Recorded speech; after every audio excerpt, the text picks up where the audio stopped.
Glória a Deus. Amém, graças a Deus. Eu espero que o Espírito me chamar seja juntamente com a igreja, né? Que não seja de uma hora para outra, que seja juntamente com a igreja.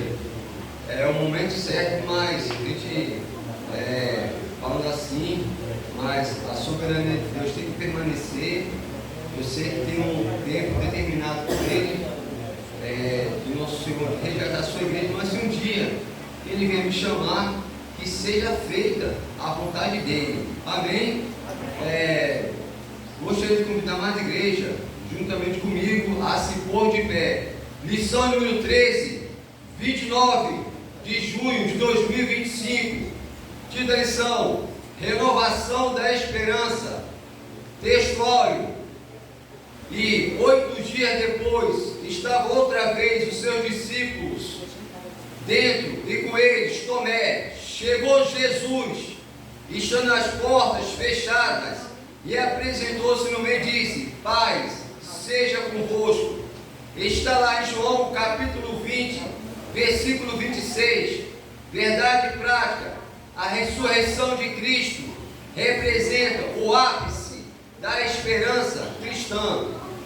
A leitura bíblica em classe se encontra lá no livro de São João, capítulo 20, 19, 20 e do 24 ao 31. Para esta leitura, para aqueles que não têm a revista, pode acompanhar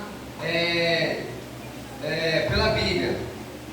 Para esta leitura bíblica em classe, gostaria de convidar o pastor Fernando para fazer juntamente com a amada igreja.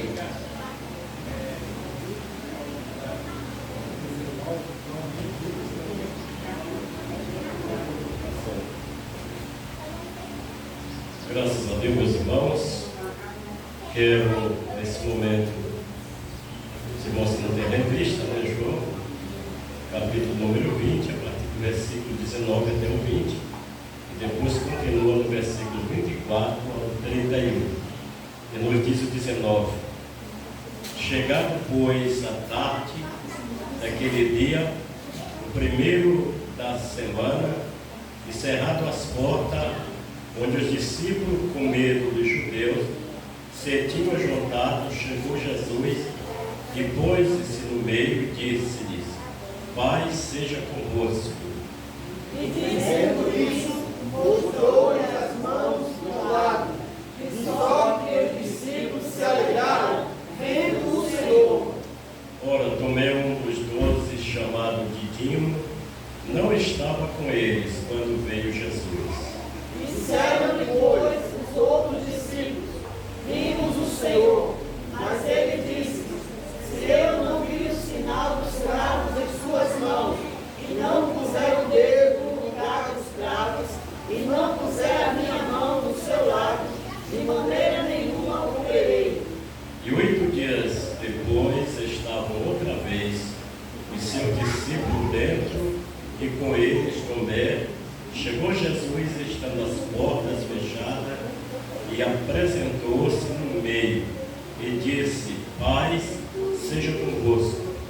Depois disse a Tomé: põe aqui o teu dedo e vê as minhas mãos. Chega a tua mão e põe no meu lado. Não seja incrédulo, mas crente. Tomé respondeu e disse-lhe: Senhor meu e Deus meu. Disse-lhe Jesus: por que me viste, Tomé? Creste? Bem-aventurados que não viram e creram. Jesus, pois, esperou também, em presença de seus discípulos, muitos outros sinais que não estão escritos neste livro todo. Estes, porém, foram escritos para que creiais que Jesus é o Cristo, o Filho de Deus, para que creiam tenhais vida em seu nome. Meus irmãos, eu quero apresentar, nosso pastor Marcos Paulo, servo de Deus, juntamente com a irmã Célia, esse casal, graças a Deus, abençoado. E hoje nos dá alegria também de estar presente neste ambiente, né, para transmitir o ensino da palavra de Deus. Então eu quero pedir à igreja, o que nós vamos dizer para este casal? Sejam bem-vindos em nome de Jesus. Volte sempre, traga mais gente, receba sua vitória. Glória! Glória a Deus. Muito obrigado, pastor Paulo. Viu? Irmãos, o pastor Paulo e Marcelo, eles têm livros próprios, têm alguns materiais que eles sempre trazem, né? Os irmãos, no final, podem procurá-lo ali, levar um livro, né? Ajudá-lo nesse ministério do qual eles estão empenhados, né? Trabalhando. Nós vamos orar nesse momento. Os irmãos primeiro vão se assentar logo aqui. Nós vamos só orar, agradecer, tá bom? Querido Deus e eterno Pai, na tua presença te dou graça, louvor e adoração, gratidão. Senhor, continua nesta manhã. Nós te pedimos a tua presença em primeiro lugar. Entra nesse recinto, Senhor. Eu sei que tu já estás, porque tu estás presente, Senhor. Assim como tu entraste naquele cenáculo e apresentaste no meio. A primazia aqui é para ti, porque tu estás no meio do teu povo. E eu te peço, Senhor, pelo teu servo Marcos, Senhor, que tu venha nesta manhã, usar teu servo de uma maneira toda especial como tu tem usado. Continua abençoando ele, a irmã Célia, seus filhos que aqui estão ali em São Paulo. Continua abençoando a família do teu servo e todas as famílias desta casa. Por isso eu te louvo, agradecendo a ti por tudo nesta manhã, no nome santo de Jesus, que reina e vive para sempre. Amém. Trabalho está com você, irmão.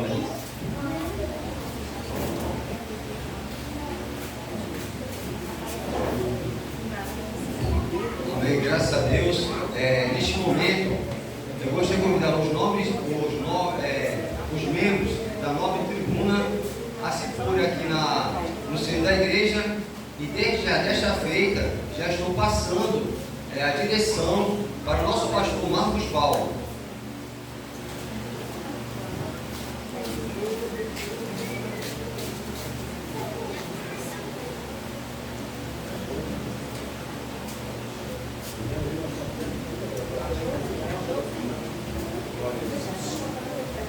Quero cumprimentar a igreja com a paz do Senhor Jesus.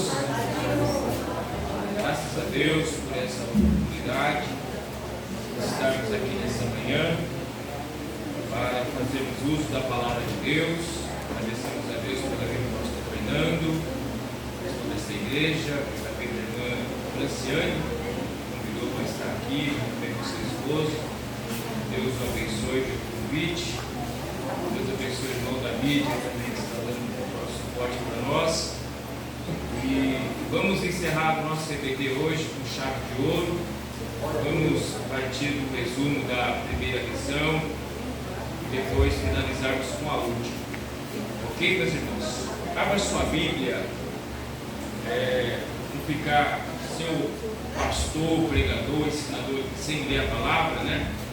João capítulo 1, versículo 14.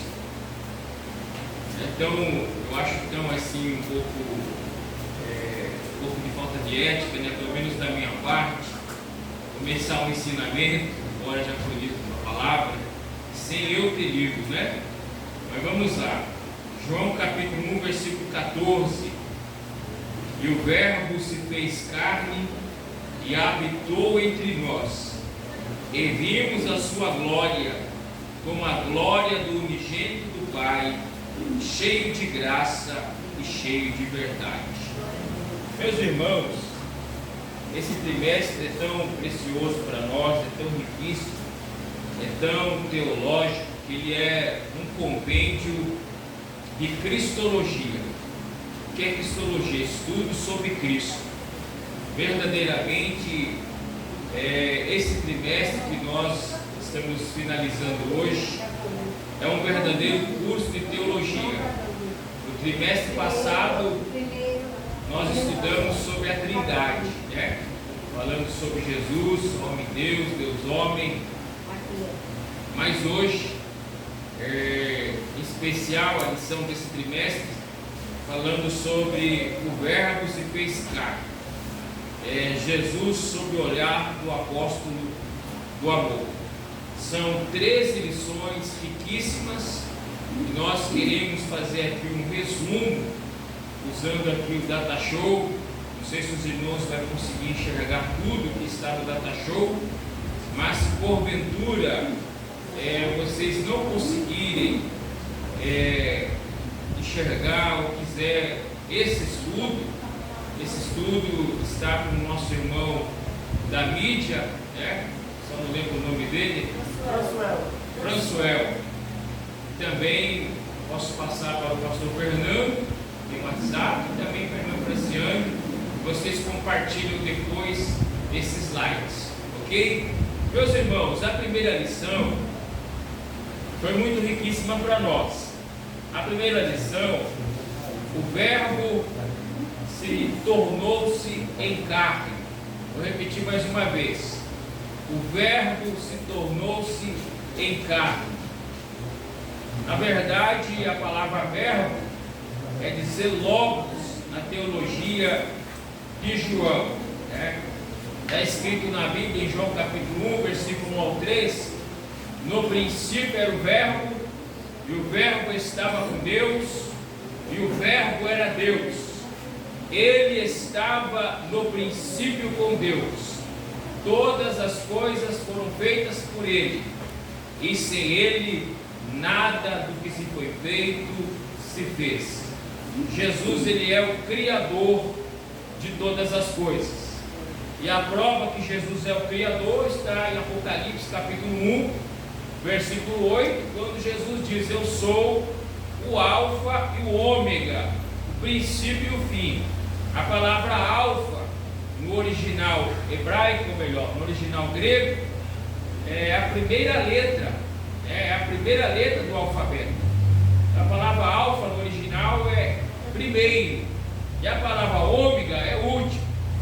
Jesus é o alfa, porque Jesus é o primeiro, e Jesus é o ômega, porque Jesus é o último. Jesus é o primeiro porque Ele é o Criador de tudo. E Jesus é o ômega, porque nele está a consumação de todas as coisas. Então isso é uma prova que Jesus é Deus. Ele é o Deus Todo-Poderoso, o Criador de tudo. Nele está a criação. Colossenses capítulo 1, versículo 15 e 16, diz a Bíblia que Cristo é a imagem do Deus invisível, o primogênito de toda a criação, quer tronos, glórias, anjos, principados, potestades. Ele é antes de todas as coisas, e todas as coisas subsistem por Ele. Então Jesus é o Criador, e Jesus é o ômega, porque nele está a consumação de todas as coisas. Ele virá para arrebatar a sua igreja, e a prova é 1 Tessalonicenses capítulo 4, versículo 15 a seguir. O mesmo Senhor descerá do céu com alarido, com voz de arcanjo e com a trombeta de Deus, e os mortos que morrerem em Cristo ressuscitarão primeiro, e nós que estivermos vivos seremos arrebatados para encontrar com o Senhor nos ares. Então Jesus é o ômega, porque nele está a consumação de todas as coisas. Referências bíblicas essenciais sobre o Verbo. Logos eterno. Está em João capítulo 1, versículo 1 ao 3, quer dizer, no princípio, remete-se a Gênesis capítulo 1, versículo 1, no princípio criou Deus os céus e a terra. João apresenta Jesus como anterior à criação. Jesus é eterno, Ele estava com Deus. E que isso quer dizer? Indica um relacionamento, uma comunhão íntima com o Pai. Era Deus, afirma a sua plena divindade. Olha aí que interessante, No princípio, remete a Gênesis capítulo 1, versículo 1, a criação, estava com Deus, o relacionamento íntimo com Deus, e era Deus, afirma a sua divindade. Logos eterno, João capítulo 1, versículo 1 ao 3, é o Logos Logos encarnado, João capítulo 1, versículo 1 ao 4. Logos é a criação, remetendo-se para Gênesis capítulo 1 e Salmo 33, versículo 4, né, que está escrito lá que pela palavra de Deus se fizeram os céus e a terra. Então Jesus sempre foi e sempre será a palavra de Deus.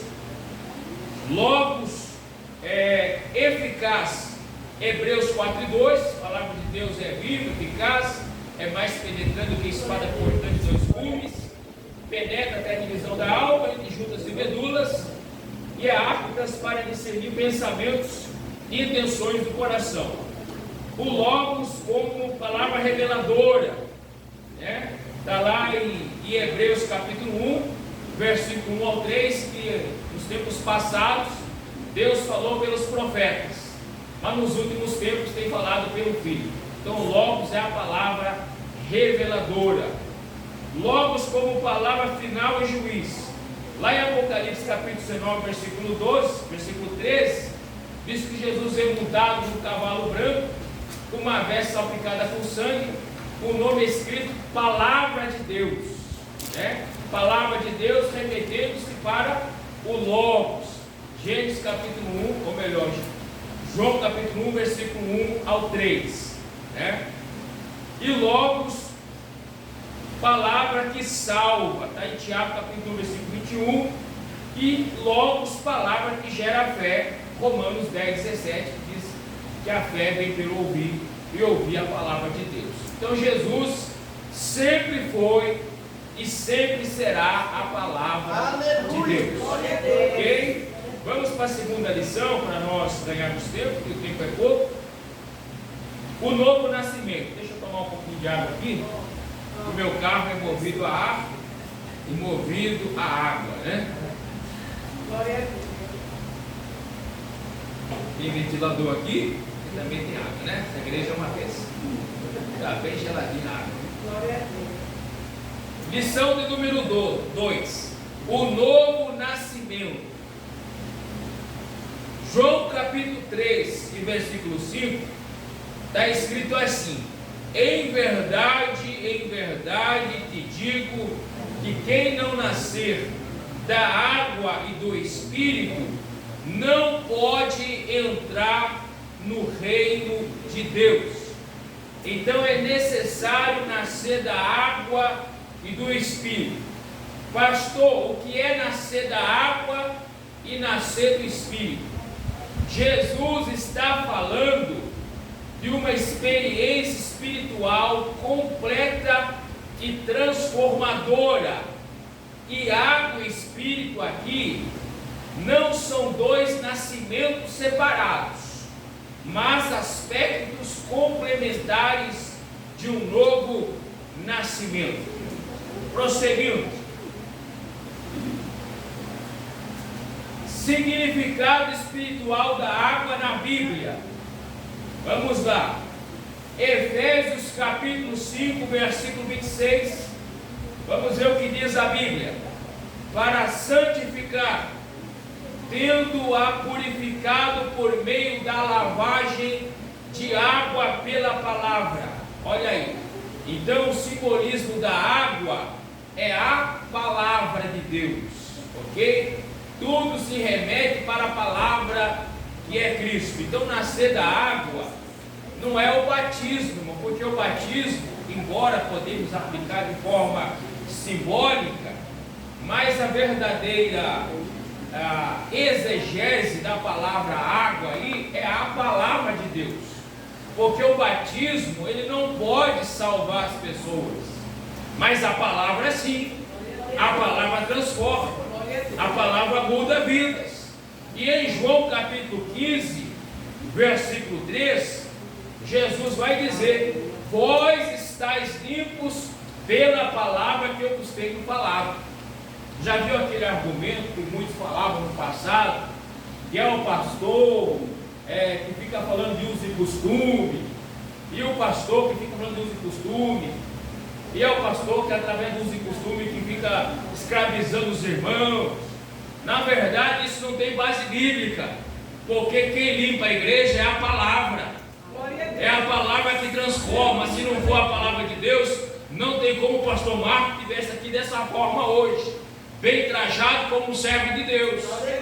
Então é a palavra que transforma.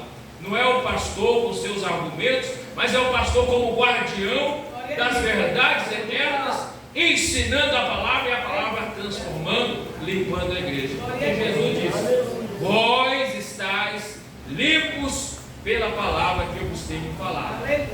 Salmo de número 119, versículo 9, está escrito assim: de que maneira poderá o jovem guardar puro o seu caminho, observando segundo a tua palavra? Então somente a palavra pode regenerar o homem, transformar o homem. Então o significado da água é a palavra. Assim, nascer da água significa ser purificado e gerado pela palavra de Deus. Olha que coisa linda. Nascer da água significa ser purificado e gerado pela palavra de Deus. Prosseguindo, qual o significado do Espírito? E o Espírito Santo quem vivifica a palavra no coração do homem. Vou repetir mais uma vez: é o Espírito Santo quem vivifica a palavra no coração do homem. Qual é a base bíblica?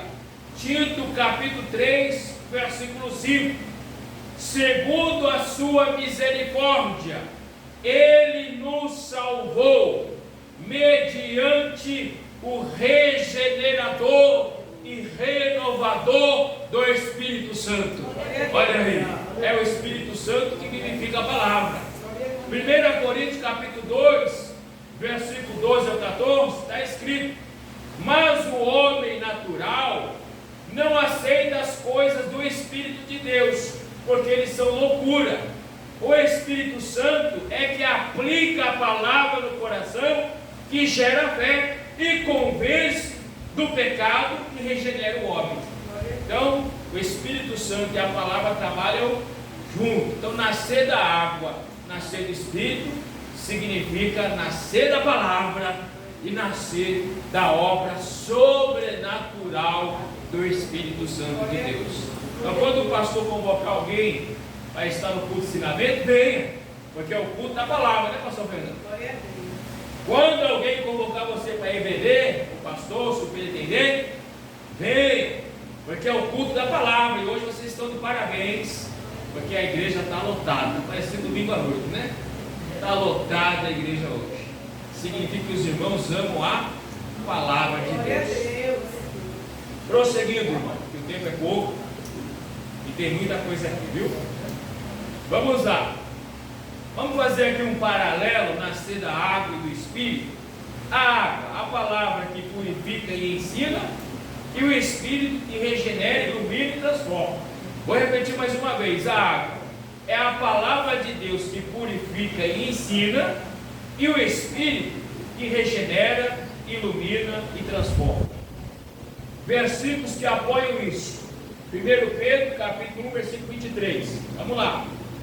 Fostes regenerados, não de semente corruptível, mas da incorruptível, mediante a palavra de Deus, a qual vive e é permanente. Olha aí, palavra de Deus.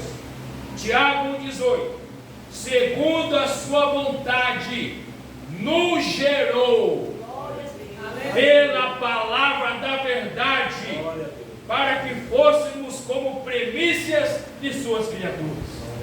Quem é que convenceu nós para estarmos aqui? Foi a palavra e o Espírito Santo. Então as duas coisas trabalham juntos, palavra e o Espírito, né? É igual, por exemplo, tem pessoas que querem avivamento na igreja, mas querem fazer o Espírito Santo agir no coração dos irmãos, fazer aquela manipulação, mas não quer pregar a palavra. Primeiramente, prega-se a palavra, e a palavra traz avivamento. Não é assim? Pregamos a Bíblia e o Espírito Santo traz o avivamento. Então as duas coisas trabalham juntos. Ah, pastor, mas não houve aquele avivamento, aquele povo que se alegrou, né? Aquele povo que, digamos assim, teve aquele abalo espiritual, mexeu, o corpo vibrou. Não teve, pastor, mas o Espírito Santo trabalhou no coração, moveu-se a alma, moveu-se o espírito. O Espírito Santo trabalhou, convenceu do pecado, da justiça e do juízo. E o Espírito Santo está trabalhando, movendo como chuva serôdia na igreja. Então não é todo culto que o Espírito Santo quer se manifestar, aquele poder sobrenatural. Principalmente, há momentos, né, que há uma batalha travada, até para o pregador pregar, até para trazer a palavra é uma batalha. Está dizendo que o pastor Fernando disse hoje. Mas o importante é que nós pregamos a palavra. Quando pregamos a palavra, cumprimos o nosso papel. As ovelhas de Jesus vieram para o aprisco, alimentaram e estão voltando para os seus lares. Ok? Prosseguindo. Eu vou mudar aqui, irmão, mas vou lá para outra tela. Vou me acompanhar.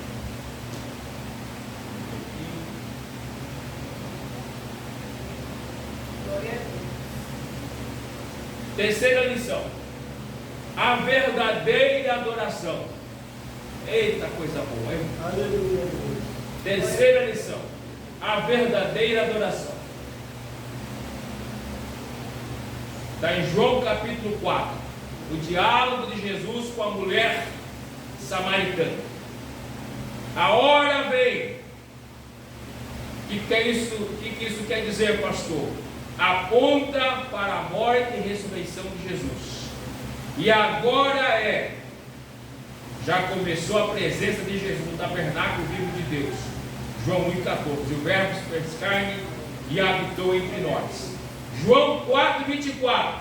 Deus é Espírito, e importa os que o adorem em espírito e em verdade. Agostinho, bispo de Hipona, ele disse uma frase: primeiro eu te conheço, Deus, depois eu te adoro. Se nós não tivermos um conhecimento de Deus, a minha adoração pode ser falsa. Por quê, pastor? Porque eu não tenho conhecimento de Deus, eu posso estar adorando um louvor que Deus não está se agradando. Por exemplo, lá no estado de São Paulo, tinha um pastor que, para atrair a multidão, ele levou o Michael Jackson cover para a igreja. E o Michael Jackson cover estava lá com seus passinhos, sabe? E todo mundo lá dando uns passinhos de Michael Jackson. Isso é louvor que Deus recebe? Não, nós não precisamos disso. Teve outro que levou uma dona cover, véuzinho de padaria e mini saia, e apagou as luzes da igreja. Teve outro que levou Elvis Presley cover para a igreja. Tinha um pastor que, quando acabava o culto, tinha um funkinho para os irmãos dançar funk lá na minha cidade. O que é isso, irmãos? Isso se cumpre literalmente, né? O que Paulo diz, que muitos teriam comichão nos ouvidos quando ouvisse a palavra de Deus. Comichão nos ouvidos. Não querem ouvir a palavra e querem o pragmatismo. Mas a verdadeira igreja, ela anda em espírito e adora a Deus em espírito e em verdade. A Bíblia diz que Deus habita no meio dos louvores. O que é habitar? Morar. Deus mora no meio dos louvores. Mas que louvor? Louvor santo, louvor sacro, um louvor que agrada a Deus. Então, primeiro eu conheço a Deus, depois eu adoro. Então, para nós termos uma adoração sincera, primeiramente vamos estudar a Bíblia, vamos vir para a EBD, vamos ir para o culto de ensino, vamos estudar a Bíblia nos momentos que nós estamos sem fazer nada na nossa casa. Vamos estudar a Bíblia. Quando nós temos conhecimento, experiência com Deus, nós vamos ter uma adoração sincera. 2 pilares da verdadeira adoração: em espírito, com o coração regenerado, movido pelo Espírito Santo. Não é formalismo, nem apenas emoção, é uma ligação viva com Deus. Então, adorar em espírito é uma ligação viva com Deus. Eu tenho que estar vivo para adentrar a sala celestial, para falar com Deus e adorar Ele em espírito e verdade. Em verdade, o que isso quer dizer, pastor? Segundo a verdade revelada em Cristo. João 14,6. Jesus diz: eu sou o caminho, a verdade e a vida. Então a adoração em espírito é uma ligação viva com Deus, e em verdade, ligado na verdade que é Cristo. Então, se eu não estiver ligado em Cristo, não ter Jesus como meu único, suficiente, eterno Salvador, a minha adoração não é adoração verdadeira. Então, para isso, precisamos ter um elo, uma ligação com Jesus, um relacionamento íntimo, para que o Senhor possa receber a nossa adoração. Prosseguindo para a próxima tela, vamos virar aqui.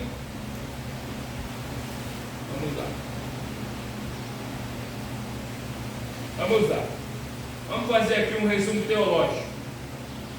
Lugar de adoração no judaísmo antigo pacto, era em Jerusalém ou no Monte Gerizim. Foi a pergunta da mulher samaritana, lembra? Onde devemos adorar? Aí Jesus ensina: em todo lugar podemos adorar a Deus, né? Está lavando louça, está adorando a Deus. Está dirigindo, está adorando a Deus. Está em casa, está adorando a Deus. Está na escola, está adorando a Deus. Base para adoração no judaísmo antigo era rituais e lei. Isso era no judaísmo antigo. Como que Jesus ensina? Em espírito e em verdade. Então, no judaísmo era rituais e lei, sacrifícios de animais, é o estilo de adoração. Mas para Jesus é em espírito e em verdade. Objeto de adoração no Antigo Testamento, no Antigo Pacto, Deus é revelado parcialmente. Objeto de adoração, Deus é revelado parcialmente, não na sua totalidade, de forma parcial. Jesus ensina que Deus é revelado plenamente em Cristo. Colossenses 2:11 diz que em Cristo mora toda a plenitude da divindade. Olha que coisa linda. Em Cristo mora toda a plenitude da divindade. Quem adora no judaísmo antigo? Judeus e sacerdotes. Jesus ensina todos os regenerados. Então, antes de Jesus, quem adorava eram os judeus e os sacerdotes. Mas na nova aliança, Jesus ensina todos que são regenerados, transformados por Ele. Como adorar? No antigo pacto, com sacrifícios físicos.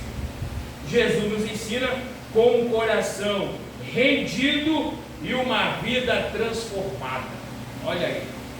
Qual é o apoio bíblico? Salmo 51, versículo 17, diz que um coração e contrito não desprezará a Deus. Então, para adorar a Deus, irmãos, tem que ter um coração quebrantado e contrito. Não adianta adorar a Deus com um coração de pedra, que Deus não vai receber. Primeiramente, tem que deixar o Espírito Santo tirar o coração de pedra, dar um coração de carne e fazer morada e habitar, para que nós possamos adorar a Ele. Romanos capítulo 12, versículo 2: oferecei o vosso corpo como sacrifício vivo. Então, o nosso corpo também, a Bíblia diz que é morada de Deus, é templo do Espírito Santo. Por isso que nós guardamos a nossa maneira de se vestir, a nossa maneira de viver, porque 1 Tessalonicenses capítulo 5, versículo 24: e o mesmo Deus de paz vos santifique em tudo, vosso espírito, vossa alma, vosso corpo, plenamente conservados, irrepreensíveis para a vinda do Senhor. Então Deus quer o meu corpo, Deus quer a minha alma e Deus quer o meu espírito. Não adianta eu vir para a casa de Deus oferecer uma adoração de qualquer forma. Lá no estado de São Paulo, eu estava falando ontem com um pastor amigo meu, ontem, por chamada de vídeo, ele diz lá na rua que nós era o pastor, era meu co-pastor, tem um pastor que tem uma congregação, e sabe como é que ele ensina a igreja? Qual é a postura dele em cima do púlpito? De bermuda e sem camisa. Já pensou que coisa bizarra, asquerosa, nojenta? Um homem ensinar, pastor Fernando, sem camisa e de bermuda no culto. Isso é falso profeta, falso pastor, lobo com pele de cordeiro. Não representa o Evangelho de Jesus. Aí os irmãos estão lá e não tem como adorar a Deus. Por quê, irmão? Aquilo que eu disse: primeiro eu te conheço, Deus, depois eu te adoro. Se eu não conhecer a Deus, a minha adoração pode ser falsa. Ah, mas eu fui para a igreja e eu adorei. Com adoração falsa, porque o Espírito de Deus não habita em lugares impuros, em lugares onde o pecado domina. Por quê? Porque o culto a Deus é um culto sacro, santo, racional. Não é o culto do livre-arbítrio. É um culto que Deus recebe porque Ele é santo. E a Bíblia também vai dizer que Ele é 3 vezes santo. Então Jesus é digno de honra, glória, louvor e adoração. Louvado seja o nome do Senhor. Prosseguindo, irmãos, vamos para outra tela aqui, que o tempo. Jesus, o pão da vida. Está certo aí a lição, irmão? Vamos para 3, agora está na 4, né? Jesus, o pão da vida. Vamos correr. Estou na lição 4 ainda. Temos até 10h30. Jesus, o pão da vida, está registrado em João, capítulo 6, versículo 22 ao 71. O povo judeu esperava o Messias libertador, semelhante a Moisés. Essa era a realidade do povo judeu nos dias da vida pública de Jesus. Em João capítulo 6, Jesus havia multiplicado pães e peixes, milagre messiânico. Lembra da multiplicação de peixes? Pães, 5 pães e quantos peixes? 2. 5 pães, sobrou quantos cestos? 12. Parabéns, hein? Os irmãos estão bom de Bíblia, hein? Que bênção. Vamos lá. O povo queria coroá-lo como rei, por Jesus ter feito um milagre, como Jesus fosse semelhante a Moisés. João capítulo 6, versículo 15. Por quê? Porque eles buscavam benefícios físicos. Jesus então revela a verdadeira fome do ser humano, a espiritual.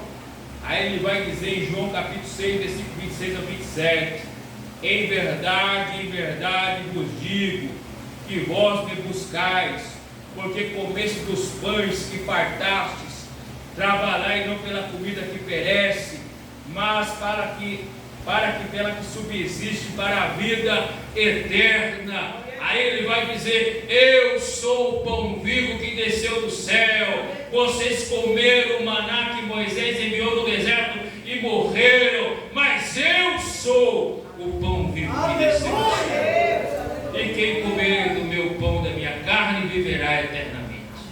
Olha aí, quem comer do meu pão e beber do meu sangue, viverá eternamente, remetendo-se para a Santa Ceia. Prosseguindo, teologia do pão da vida. Vamos lá. O pão, o que é o pão, irmãos? O pão é sinônimo de trabalho, né? Deus disse para Adão: do suor do teu rosto comerás o teu pão. É símbolo de trabalho, né? Paulo também diz que nem de graça comemos pão de homem algum, mas antes trabalhamos de dia e de noite. Então, pão é símbolo de trabalho. Mas também tem um sentido espiritual verdadeiro, porque Jesus é o pão da vida, né? Quando Jesus disse, desceu do céu, eu sou o pão vivo que desceu do céu. O que é descer do céu? É a encarnação do Verbo eterno. Jesus encarnou, ele desceu 8 degraus. Quantos degraus? 8. Primeiro, desceu do céu. Segundo, desceu no ventre de Maria. Terceiro, desceu na estribaria. Quarto, desceu no Egito. Quinto, desceu no Rio Jordão para ser batizado. Sexto, desceu para pegar a cruz e depois subiu. Sétimo, desceu na sepultura. Oitavo, desceu no mundo dos mortos, lá no seio de Abraão. Mas ao terceiro dia ele ressuscitou. Então descer do céu é a encarnação do Verbo. E o que é a encarnação do Verbo? Deus se fazendo homem na pessoa do seu Filho. Jesus esvaziando da sua eternidade. Como está em João 1,14. E o Verbo se fez carne e habitou entre nós. E vimos a glória do unigênito do Pai. Então Jesus precisou esvaziar. Então descer do céu é a encarnação do Verbo. Carne, ou melhor, comer carne e beber sangue é crer completamente, entregar-se a Cristo. Remete também para a Santa Ceia. Vida eterna, presente e futuro na comunhão com Deus. Rejeição do pão, o povo que rejeitou o pão, o verdadeiro pão vivo que desceu do céu, que foi Jesus. Incredulidade e perda da verdadeira vida. Muitos rejeitaram esse pão vivo que desceu do céu e até hoje rejeitam quando nós pregamos o Evangelho. Mas quem rejeita, perde, porque perdeu o verdadeiro alimento espiritual para nossas almas, que é o nosso Senhor e Salvador Jesus Cristo. Meus irmãos, o comentarista da IBD, Lenay Cabral, ele nomeou 7 metáforas na lição da IBD sobre eu sou, ok? Por exemplo, ele vai dizer lá, eu sou o pão vivo que desceu do céu, eu sou a porta, eu sou a luz do mundo, eu sou a videira verdadeira, eu sou o bom pastor, eu sou o caminho, a verdade e a vida. Faltou um aí, eu não me recordo qual é. Sei que são 7. 7 eu sou. Essa palavra eu sou remete-se para Êxodo 3:14. Quando Deus se apresentou para Moisés, na verdade era Cristo pré-encarnado, Moisés perguntou para aquele anjo que era Cristo pré-encarnado, qual é o nome que eu vou dizer para Faraó? E ali o Senhor respondeu, vai lá e diga que eu sou o que sou. Aleluia. E essa palavra eu sou o que sou é o nome de Deus, é Yahvé. Então quando Jesus estava dizendo, eu sou o pão vivo que desceu do céu, eu sou a luz do mundo, eu sou a videira verdadeira, eu sou a porta, eu sou o bom pastor, eu sou o caminho, a verdade e a vida, eu sou a ressurreição e a vida, isso estava remetendo-se para Êxodo 3:14, que Jesus ele é Deus, ok? Ele não é a pessoa do Pai, mas ele é Deus Todo-Poderoso. Então o nome eu sou, a palavra grega é ego eimi, que quer dizer Yahvé no hebraico. Porém, irmãos, não só aparece 7 vezes no Evangelho de João a palavra eu sou, metáfora sim, mas aparece pelo menos 23 vezes no Evangelho de João a palavra eu sou, que quer dizer Yahvé. Jesus mostrando que ele é Yahvé, que ele é Deus, 23 vezes. E no Evangelho de Mateus, pastor Marcos, uma vez. No Evangelho de Marcos, uma vez no Evangelho de Lucas, uma vez, e no Evangelho de João, 23 vezes. Então João procurou focar na divindade de Jesus. Onde está, pastor Marcos? João 4, 26, João 6 e 20, João 6 e 35, João 6 e 41, João 6 e 48, João 6 e 51, João 8 e 12. Vamos prosseguir. Vou virar a tela aqui. João 8, 18, João 8, 24, João 8, 28, João 8, 58, João 9, 9, aqui não é Jesus, aqui é o cego dizendo eu sou, aqui não é Jesus, mas aparece eu sou. João 10 e 7, Jesus dizendo eu sou. João 10 e 9, João 10 e 11, João 10 e 14. Prosseguindo, João 11, 25, João 14, 6, João 15, 1, João 15, 5, João 18, 5, João 18, 6 e João 18, 8. Todas essas passagens bíblicas, Jesus se apresenta como eu sou, que quer dizer ego em mim, que quer dizer Yahvé. Então Jesus é Deus. 23 vezes no Evangelho de João, Jesus está dizendo, eu sou Yahvé, eu sou Deus. Então, irmãos, nunca desista de Jesus. Aleluia. Eu não sei como tem crente na Assembleia de Deus, aqui em Parnamirim, não sei porque nunca faz um ano que eu estou aqui, nunca pastorei a igreja, né? Mas lá em São Paulo tem crentes da Assembleia de Deus que deixa a Assembleia de Deus e vai ser testemunho de Jeová. Deixa a Assembleia de Deus e vai ser mormos. Deixa a Assembleia de Deus, chega um a ser até espírito. Como é que pode, irmão? Se Jesus é Deus, aleluia, e as demais religiões não apresentam Jesus como Deus Todo-Poderoso. Então Jesus, Ele é Deus. Prosseguindo. Tranquilo aí, meus irmãos? Amém. A quinta lição: a verdade que liberta. Vamos prosseguir. Os irmãos estão me compreendendo aí? Amém. Tranquilo aí, irmãos? Então tá bom. Não está cansativo não, né? Dá para aguentar até meio-dia? Não. Eita, glória, pastor. Concordaram até meio-dia, hein?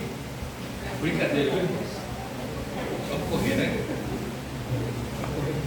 Tem meia hora para correr. Lição número 5. A verdade que liberta.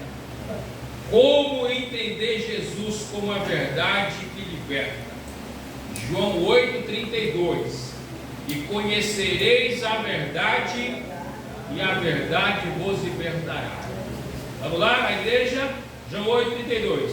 E conhecereis a verdade, e a verdade vos libertará. Vamos lá. Qual é o contexto de João capítulo 8? Jesus está falando com judeus que criam nele, João 8,31, mas que ainda não compreenderam totalmente quem ele era. Criam em Jesus, mas não compreenderam quem realmente era Jesus. Eles confiavam em sua descendência de Abraão como base para a salvação, mas viviam escravos do pecado sem perceber. Aí Jesus vai dizer em João 8,31: se vós permaneceis na minha palavra, verdadeiramente sereis meus discípulos. Então tem que permanecer na palavra de Jesus para ser discípulo de Jesus. Prosseguindo. O que é a verdade no pensamento bíblico? No hebraico, a palavra verdade é emet, que significa mais do que fato certo. Mais do que fato certo. O que é verdade? Fidelidade, realidade confiável, aquilo que permanece firme e inabalável. Isso é verdade. No contexto bíblico, a verdade é a revelação de Deus. É Jesus essa verdade encarnada. Jesus é a verdade encarnada. Jesus não apenas diz a verdade, Ele é a a verdade. Aleluia. João 14,6, eu vou repetir mais uma vez. Eu sou o caminho, a verdade e a vida. Ninguém vem ao Pai a não ser por mim. Ele é o único caminho, é a única verdade e a única vida. Prosseguindo. Vamos lá. Como essa verdade liberta na prática? Como essa verdade liberta na prática? Pela palavra de Deus. Vamos lá? João 17:17. Santifica na verdade, pois a tua palavra é a verdade. Então é a palavra de Deus que liberta. Só a palavra, pastor? Pelo Espírito Santo também. João 16:3. O Espírito da verdade vos guiará em toda a verdade. Olha aí que coisa linda. É Jesus, é a palavra de Deus, é o Espírito Santo, mas também é a fé em Cristo. Conhecereis, quando diz lá, conhecereis a verdade, e a verdade vos libertará, é uma experiência pessoal com Cristo. Então, quando eu conheço essa verdade, eu não vivo no pecado, eu não vivo uma vida dupla dentro da igreja, eu sou transformado porque Jesus me libertou. A Bíblia diz que aquele que comete pecado é servo do pecado, não é pecador, ele é servo do pecado, irmão. Ele é, sabe o que é servo? Por exemplo, os servos, eles eram o quê? Eles serviam os seus senhores. E o que é o servo do pecado? São aquela multidão de demônios que estão ao redor, sendo servo do pecado, armando emboscada para colocar o crente no pecado. Por isso que nós precisamos conhecer realmente quem é essa verdade. Prosseguindo. Resumo: Jesus é a verdade que liberta. Ele revela o Pai. Essa verdade revela quem é o Pai. Essa verdade desmascara o pecado. Essa verdade vence a mentira do inimigo. Aleluia. E essa verdade dá acesso à vida eterna. Louvado seja o nome do Senhor. João 8:31-36 está escrito: se o Filho vos libertar. João 14:6, eu sou a verdade. João 17:17, a tua palavra é a verdade. E em Romanos 6:18, fosse liberto do pecado, através do que? Da verdade. E Gálatas capítulo 5, versículo 1, para a liberdade de Cristo nos libertou. Então, Cristo que nos libertou da escravidão do pecado. Prosseguindo, irmão, vamos ver se é a próxima lição já. Lição do número 6. Eita, coisa boa. Tem meia hora para concluir mais 6 lições, hein? Vamos lá, nós irmãos toparam até meio-dia, né? Vai atrasar o almoço hoje, né? Brincadeira, viu, irmão? Se alguém puder trazer mais um copo de água para mim. Está na Bíblia que quem der um copo de água será recompensado, viu? Está em Mateus 10:42. Lição de número 6. O bom pastor e suas ovelhas. Está difícil de enxergar aí devido à claridade, né, irmãos? Tá, né? Dá para ver alguma coisa, né? Depois, se vocês quiserem o slide, como eu mencionei, compartilhamos, ok? Lição de número 6. O bom pastor e suas ovelhas. É um texto que está em João capítulo 10, versículo 18. O bom pastor, ele conhece as suas ovelhas.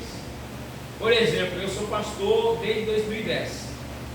Mas eu mesmo, particularmente, não gosto quando alguém diz assim para mim: pastor, aquela ovelha lá é do Senhor. Aquela ovelha lá é do Senhor. A sua ovelha está ali, pastor. A verdade, irmão, a ovelha não é minha, é de Jesus. É mais ou menos. Porque eu não tenho granja, e nem ovelha animal tem, muito menos usurpado a ovelha que é de Jesus. Tem alguém aqui que tem granja e tem ovelha? Levante a mão. Ninguém? Tem medo, né? Então não usurpa também. Viu? Se alguém um dia for ser pastoreio, não, as ovelhas são minhas, viu? Não é sua não, é de Jesus.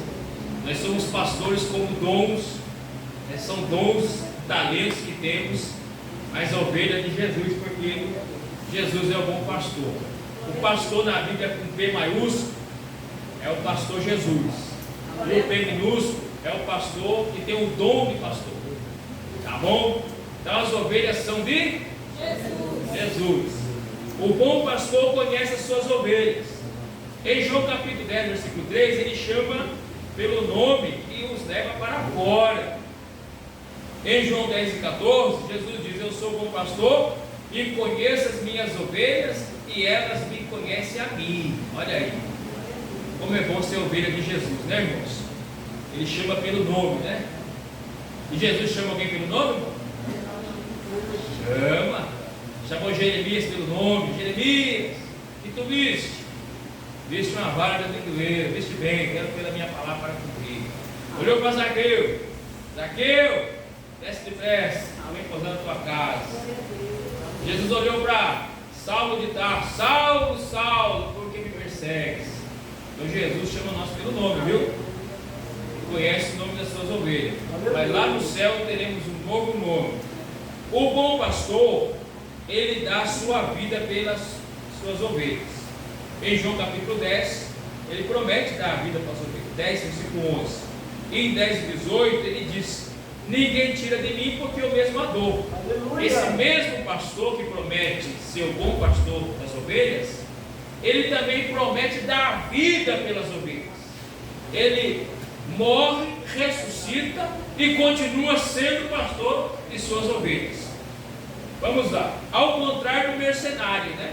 O mercenário foge porque o verdadeiro pastor se entrega.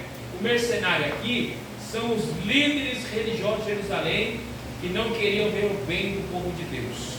As ovelhas estavam seguindo Jesus e os fariseus, os saduceus, os escribas, os herodianos estavam lá perseguindo Jesus, querendo matar Jesus, porque as ovelhas de Jesus estavam seguindo a ele.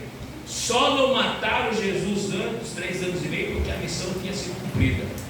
Jesus só foi morto no dia certo, no dia orquestrado por Deus para morrer e dar sua vida pelas suas ovelhas.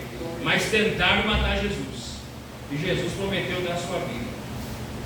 Correndo mais um pouco, o bom pastor guarda e protege as suas ovelhas. Olha que coisa boa. Dou-lhes a vida eterna e jamais perecerão, e ninguém as arrebatará das minhas mãos. Olha aí, se você é ovelha de Jesus, Jesus diz: as minhas ovelhas ouvem a minha voz e me seguem. Eu estou ouvindo a voz de Jesus e eu sigo as suas pisaduras. Aí Jesus disse: ninguém as arrebatará das minhas mãos. Se você serve a Jesus e ouve a voz dele, ninguém vai arrebatar da mão de Jesus. Mas como que alguém desvia da igreja, pastor? Porque deixa de ouvir a voz de Jesus. Deixa de ser ovelha, porque a ovelha ouve a voz. Jesus está falando, ele não está entendendo. Jesus está falando, ele não está entendendo. É a ovelha rebelde. Mas a ovelha, que é a ovelha de verdade, né? A ovelha que ouve a voz de Jesus, Jesus está falando e ele está: oh glória, Jesus, eu vou para a tua casa, vou te adorar, vou te glorificar, porque as minhas ovelhas de Jesus ouvem a minha voz e me seguem. O bom pastor também chama outras ovelhas. Ele diz: ainda tenho outras ovelhas que não são desse aprisco. Aleluia! A mim convém conduzi-las. Quem são, irmãos? São os gentios, os não-judeus, que seriam chamados. O evangelho é inclusivo e missionário. Então, quando Jesus diz outras ovelhas, está referindo a todos os povos, raças, tribos, línguas e nações. O bom pastor é o único caminho. Eu sou a porta, e se alguém entrar por mim será salvo. João capítulo 10, versículo 9. Olha aí a palavra eu sou aí. Yahvé, Deus, mesmo nome de Deus. Yahvé, eu sou a porta. Explicação: Jesus é o único acesso legítimo ao rebanho à salvação. A porta representa exclusividade e segurança. Não há salvação fora de Cristo. Não há outro pastor, não há outra voz e não há outra entrada. Só há um único pastor, uma única voz e uma única entrada, que é Jesus, o bom pastor. Prosseguindo. Lição de número 7. Eu sou a ressurreição e a vida. Vamos lá. Aqui é muito fascinante para nós, irmãos. Tem um caráter escatológico também. É tão fascinante a Bíblia que ela relata pelo menos 10 episódios de ressurreição. Quantos episódios? 10. Primeiro, o filho da viúva de Serepta. Quem ressuscitou? Elias. 1 Reis 17 ao 24. Segundo episódio, Eliseu, o filho da Sunamita. Eliseu ressuscitou o filho da Sunamita depois que ele morreu. 2 Reis capítulo 4, versículo 4 e 32. O homem que caiu sobre os ossos de Eliseu. 2 Reis capítulo 3, versículo 20 ao 21. Esses episódios foram realizados através de Elias e Eliseu. É válido salientar que eles ressuscitaram, na verdade eles reviveram, tá? Depois provaram a morte de novo. No mesmo dia, na mesma hora, não chegaram a ser sepultados. Vamos ver um outro episódio. A filha de Jairo, foi Jesus quem ressuscitou. Marcos capítulo 5, versículo 21 ao 43. Também foi no mesmo dia. A menina foi sepultada?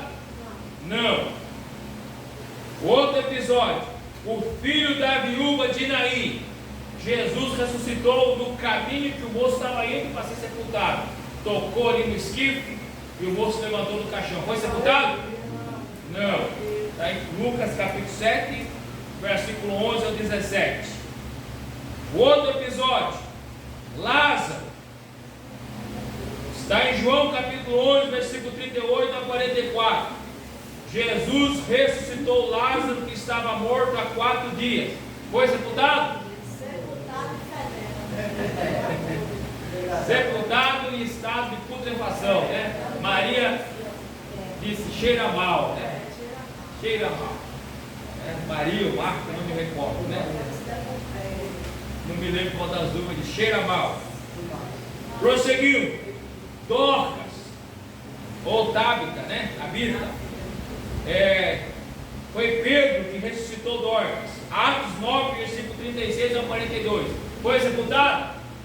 Não, também não foi sepultado. Ressuscitou lá na cama, né?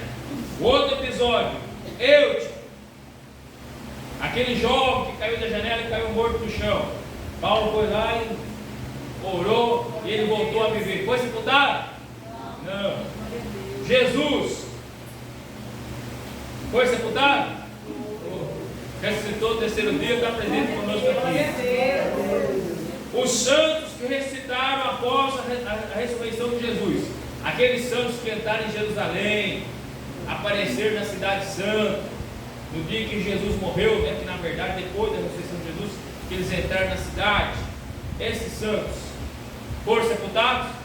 Foram. E eram contemporâneos de Anás, Caifás, Pilatos, Herodes, Jairo, Nicodemo, José da Arimateia. Por quê? Porque eles foram vistos. Se foram vistos, foram reconhecidos. Se foram reconhecidos, eram contemporâneos das pessoas da vida pública de Jesus. Então não era Abraão, nem Isaac, nem Jacó, nem Daniel, nem os demais santos do Antigo Testamento, porque ninguém tinha retrato naquela época. Então eram contemporâneos da mesma época. Então são 10 ressurreições. Vamos lá. Moisés aparece vivo no relato da transfiguração ali. Moisés ressuscitou, irmãos? Há uma heresia muito grande aí, dizendo que Moisés ressuscitou. Se Moisés ressuscitou ali no relato da transfiguração, então ele ressuscitou primeiro do que Jesus. Se ele ressuscitou primeiro do que Jesus, então Jesus não é a premissa dos que dormem. Então não temos aí um baita de um problema. Então na verdade Jesus é o único que ressuscitou no corpo glorificado, para nunca mais provar a morte, sendo as primícias dos que dormem, e os demais aguardam na sua segunda vinda. Quando será a sua segunda vinda? O soar da última trombeta. Então o único que está com o corpo glorificado no céu, para nunca mais provar a morte, é Jesus. Mas pastor, e Moisés não apareceu ali glorificado? E aí? A Bíblia responde em Mateus 17, versículo 9. Jesus olhou para os apóstolos que estavam ali com ele, que eram 3, Pedro, Tiago e João, e disse: não contei a ninguém a visão até que o Filho do Homem seja levantado. Então, na verdade, foi uma visão que eles tiveram. Uma visão de Moisés e Elias no estado de glorificação. Foi uma visão. Não que Moisés tivesse glorificado ou Moisés ressuscitou. Foi uma visão. A Bíblia responde, e quando a Bíblia responde, calou-se os teólogos, né? Então Moisés não ressuscitou. Quem ressuscitou, um corpo glorificado, só Jesus. Agora vamos lá. Lázaro ressuscitou no quarto dia. Por que Jesus deixou Lázaro para o quarto dia? Por quê? Porque havia uma crendice judaica que o morto poderia viver até em 3 dias. Por quê? Esses episódios que nós vimos aí, de Elias, Eliseu, a filha de Jairo, o filho da viúva de Naim, Dorcas, Eude, ressuscitaram, na verdade reviveram, né? Porque eles provaram a morte depois. Eles ressuscitaram e depois provaram a morte. Eles reviveram no mesmo dia. Eles não chegaram a ser sepultados. Então havia uma crença judaica que se alguém fosse alguém poderia voltar a viver dentro de 3 dias. Eles guardavam ali, esperavam que alguém pudesse voltar a viver. Então Jesus deixou no quarto dia. Para quê, irmão? Para quebrar a crendice judaica, para provar que Ele é Deus Todo-Poderoso e tem o poder sobre a morte. E Jesus vai no túmulo de Lázaro, e vai lá e manda tirar a pedra e diz: Lázaro, vem para fora. E Lázaro também reviveu e depois provou a morte novamente. Lázaro não ressuscitou com o corpo glorificado, irmãos, só Jesus.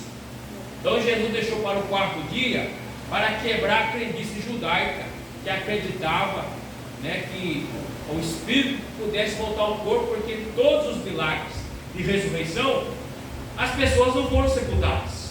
Então Jesus agora quer fazer um milagre extraordinário, deixar Lázaro sepultar, entrar em estado de putrefação e ressuscitar Lázaro, apontando também para o seu sepultamento e a sua morte e sua ressurreição, que ocorreria também ao terceiro dia. Ok, meus irmãos? Ficou claro aí, né? Prosseguindo, a ressurreição do último dia que Marta diz: Senhor, eu creio que Lázaro há de ressuscitar, mas a ressurreição do último dia. Por que ela disse isso? Por quê, irmão? Porque se Jesus não ressuscitou no mesmo dia, porque a ressurreição era no mesmo dia, a pessoa estava lá na cama, ia lá, orava, a pessoa ressuscitava.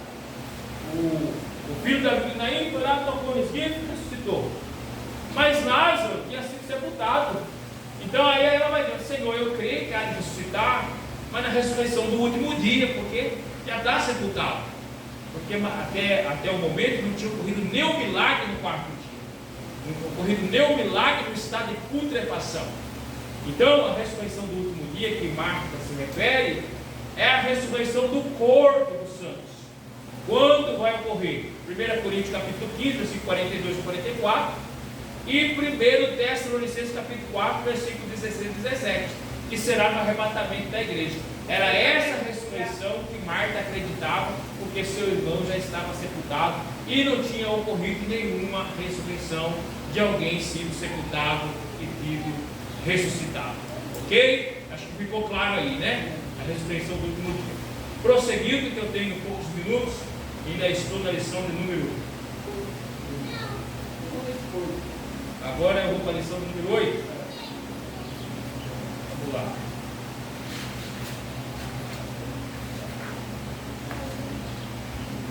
pulou aqui, viu?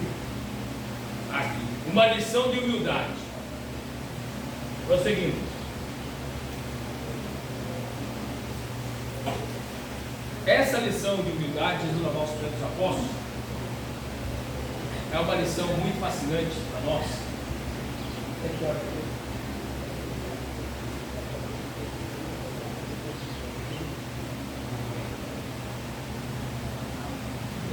Essa lição de humildade ocorreu na Mesopotâmia, de lavar os pés. Ocorreu na era patriarcal, está lá em Gênesis 18:4. Na teocracia, Juízes 19:21. Correndo mais um pouco aqui. Na monarquia, 1 Samuel 15:21, também houve o episódio de lavar os pés. Na lei, também, Êxodo 40. Na igreja primitiva havia esse costume de lavar os pés. Lavar os pés era um rito de hospitalidade e inclusão na família. No caso de Jesus, não era inclusão na casa, mas na pessoa de Cristo. Então, lavar os pés ali era incluir Jesus na pessoa de Cristo. E lavar os pés era um costume da casa, incluir a pessoa na casa. Mas ali era incluir a pessoa em Cristo. É algo além do rito. Não é na mesa, não é na casa, não é do rito, mas é comigo. Jesus disse, né? Quem não lavar os pés não pode ser meu discípulo. Aqui, aquele que é santo lava os pés dos pecadores, aquele que é Deus lava os pés dos homens, aquele que é perfeito lava os pés dos imperfeitos, e Jesus lavou os pés do traidor, Judas Iscariotes. Lavar os pés de Pedro não é difícil, lavar os pés de Tiago também não era difícil. Lavar os pés de Bartolomeu ou Natanael, os dois nomes estão corretos, também não era difícil. Agora, lavar os pés do traidor é só Jesus. E Jesus lavou os pés de Judas Iscariote, o traidor. A verdade que nós aprendemos nisso é que quando nós estivermos preparados para lavar os pés dos nossos inimigos, nós seremos semelhantes a Jesus. Lição de número 10. Correr. 9, né? É 9. Jesus é o caminho, a verdade e a vida. Vamos lá. Eu vou. Está dando para enxergar aí? Pode virar a tela. Vou correr aqui. Pode virar a tela. Isso. Quando Jesus diz eu sou o caminho, a verdade e a vida, ele estava referindo aos 3 compartimentos do tabernáculo. Jesus é o caminho do pátio, Jesus é a vida do lugar santo e Jesus é a vida do Santo dos Santos. As 4 cores da porta vai de encontro com os 4 evangelhos. O altar ali vai de encontro com a cruz. A pia vai de encontro com a palavra. 5 postes. Efésios 4:11. Apóstolos, profetas, evangelistas, pastores e mestres. Conhecemos Jesus através dos 4 evangelhos. Passamos pelo altar, passamos pela palavra. E agora vamos passar pelo segundo lugar, que é o lugar santo, a vida. Para conhecer, ou melhor, a verdade. Jesus é o caminho, a verdade e a vida. Para conhecer a verdade, eu preciso de 5 ministérios: apóstolos, evangelistas, pastores e mestres. Sem esses 5 ministérios, não tem como eu conhecer a verdade. E lá no lugar santo havia o candelabro, que é o menorá, 66 ornamentos, vai de encontro com os 66 livros da Bíblia. Depois nós temos o lugar santo. Jesus é a vida no Santo dos Santos. Por quê? Porque ali estava a Arca da Aliança. A Arca da Aliança era a presença de Deus. E Jesus é o Emmanuel, que quer dizer Deus conosco. Então, quando Jesus estava dizendo eu sou o caminho, a verdade e a vida, ele estava referindo aos 3 compartimentos do tabernáculo. Não dá para falar muito, que a hora já está mandando quase eu parar aqui. Olha aí a cruz, pode virar, irmão. Olha aí a cruz.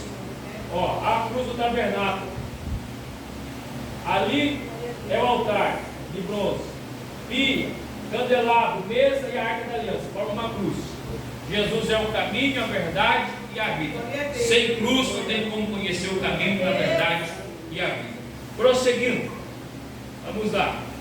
Vamos correr aqui, que o nome deu tempinho aqui para finalizar. Lição número 10, a promessa do Espírito. Essa promessa do Espírito é a regeneração, ok? Jesus assoprou o Espírito. Aquele assopro do Espírito, Jesus estava regenerando os apóstolos. Pastor, é regeneração? Porque a regeneração só pode ser consumada logo após a morte e ressurreição de Jesus. Ah, pastor, mas Maria Madalena não foi regenerada? O endemoniado de Gadara, a mulher que tinha demônios, como é que fica? A mulher pecadora. Libertação é uma coisa, regeneração é outra coisa. Contanto uma pessoa liberta, ela pode ser liberta e o demônio voltar. Mas quem é regenerado, todo dia ele nasce de novo e o demônio não faz alojado, não faz alojamento. Então nós cremos que o assoprar aí em João, ou melhor, na lição do número 10, em João capítulo 20, é a regeneração, ok? Correndo para a lição do número 11, não dá tempo para falar muita coisa aqui, o tempo já foi embora. Irmão, me aguenta 5 minutos? Mais 5 só? 50? Mais 5 minutos. Se só me der 50, aí os irmãos. Aí foi de baixo, né? Dura coisa de pedista. Lição de número 11, é isso? Vamos lá. Intercessão de Jesus pelos seus discípulos. A oração de Jesus é fundamentada na glória de Deus. Jesus intercede pelos discípulos que o Pai lhe deu. Olha aí, incluindo Judas Iscariotes, Jesus estava intercedendo. Correndo mais um pouco, vamos lá. Jesus pede proteção e santificação para os discípulos. Jesus intercede pela unidade e a missão da igreja. Aleluia! Olha aí a oração sacerdotal de Jesus. Finalizando, a lição do número 12, do julgamento da ressurreição. Embora os judeus não matassem Jesus, porque Jesus diz: eu dou a minha vida, tenho o poder de tomar. Ele diz: Pai, eu entrego meu Espírito. Não mataram Jesus, ele se doou. Por quê? Porque ele afirmava ser o Filho de Deus, porque ele violava o sábado, porque ele condenou a hipocrisia religiosa dos líderes. Jesus fez várias coisas que levaram à crucificação, mas não mataram Jesus. Ele se doou. Pai, eu entrego meu Espírito. Ele diz: eu tenho o poder de dar a minha vida, mas também tenho o poder de tomar. E a lição número 13 para encerrar. Vamos lá. Agora eu tenho que correr aqui com o dedo aqui. Vamos lá, cheguei. Agora eu encerro. 4 minutos. Obrigado pela tolerância, viu? Obrigado, viu? Depois da próxima vez que eu vi aqui, o senhor desconta. Ele me deu até 10h25. Eu tenho que concluir, né? Vamos concluir. Lição número 13. A renovação da esperança. Jesus aparece a Maria Madalena, João capítulo 20. Ele aparece pela segunda vez às mulheres do caminho, Mateus 28, do 8 ao 10. Ele se apresenta aos discípulos de Emaús, Lucas 24, versículo 13. Ele se apresenta pela quarta vez a Simão Pedro, Lucas 24, 34. Ele se apresenta aos 10 discípulos, João capítulo 20, versículo 19. Prosseguindo. Vou virar a tela aqui. Ele se apresenta aos 11, João 20, versículo 24 ao 29. Ele se apresenta aos 7 discípulos no mar de Tiberíades, João 21, do 1 ao 14. E ele se apresenta também aos discípulos no Monte da Galileia, Mateus 28, versículo 16 ao 20. Se apresenta também a 500 irmãos, 1 Coríntios capítulo 15, versículo 6. Se apresenta a Tiago pela 10ª vez, 1 Coríntios 15, 7, aos discípulos de Betânia, Lucas 24, 50, e a Paulo no caminho de Damasco. 12 vezes Jesus se apresentou para os apóstolos logo após a sua ressurreição. E o tema da lição é a renovação da esperança. Por 12 vezes Jesus, num corpo glorificado, se apresentou para os apóstolos num período de 40 dias, para depois voltar para o céu. Lembrando que nesse período de 40 dias ele tinha soprado o Espírito. Os apóstolos receberam o Espírito, e esse Espírito era regeneração, mas ainda não era o batismo no Espírito Santo. O batismo só foi consumado quando Jesus voltou para o céu, e lá em Atos 2 veio o batismo do Espírito Santo, falar em línguas, e ali ocorreu o Pentecostes, que é a segunda bênção que nós conhecemos. Então há duas coisas distintas: o assoprar de Jesus é a regeneração. Soprou, mas só em quem Jesus soprou recebeu a regeneração? Não, todos aqueles que creram na sua morte e ressurreição são regenerados. E o batismo do Espírito Santo ocorre em Atos 2, que é um episódio distinto que nós podemos não falar em línguas. Ok, meus irmãos? O tempo esgotou, passei 5 minutos, peço perdão aqui, tá bom?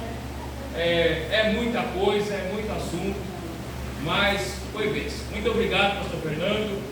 Se os irmãos quiserem adquirir o nosso material, e depois no final eu falo para o irmão, para dar só um minuto só para mim, tá bom? Muito obrigado.